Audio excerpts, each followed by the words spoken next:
বর্বর ইসরায়েলের মিথ্যা আগ্রাসনকে মিত্র যুক্তরাষ্ট্র সব দিক দিয়েই অন্ধ সাপোর্ট দিয়ে যাচ্ছে এবং সেই সাথে ফিলিস্তিনি স্বাধীনতাকামী সংগঠন হামাসের ওপরে চাপ প্রয়োগ করে যাচ্ছে। তারই ধারাবাহিকতায় এবার দোহায় হামাসের সদর দপ্তর ছেড়ে দেওয়ার নির্দেশ দিতে কাতার কর্তৃপক্ষকে অনুরোধ করেছে মার্কিন যুক্তরাষ্ট্র।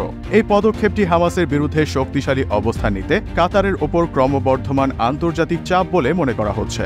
শনিবার এক প্রতিবেদনে এই খবর জানিয়েছে টাইমস অফ ইসরায়েল।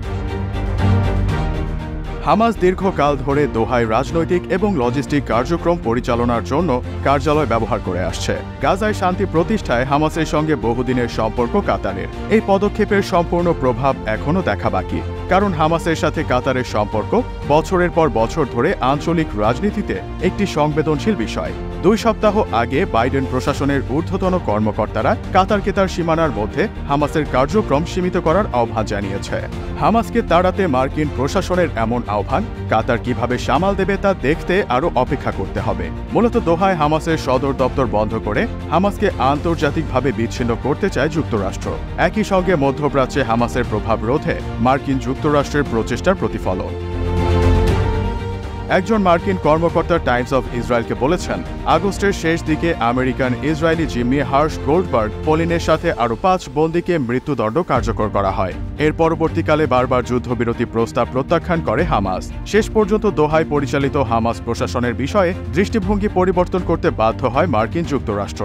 দোহায় হামাসের কার্যক্রম আর কার্যকর বা গ্রহণযোগ্য নয় বলে মনে করে যুক্তরাষ্ট্র।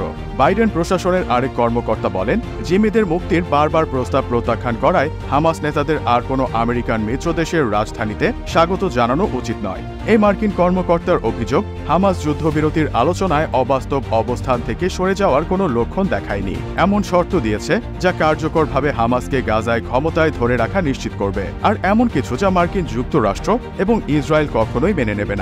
মার্কিন কর্মকর্তা আরও জানিয়েছেন, হামাস কর্মকর্তাদের বহিষ্কার আসলে কখন ঘটবে এবং তাদের কোথায় যাওয়ার নির্দেশ দেওয়া হবে সে সম্পর্কে বিস্তারিত এখনও কাজ করা হচ্ছে। এদিকে ইসরায়েলের যুদ্ধবাজ প্রধানমন্ত্রী বেনিয়ামিন নেতানিয়াহুর কার্যালয় কাতারকে হামাসের ব্যাংক অ্যাকাউন্ট জব্দ করার এবং হামাস কর্মকর্তাদের সম্পদ বাজেয়াপ্ত করার আহ্বান জানিয়েছে।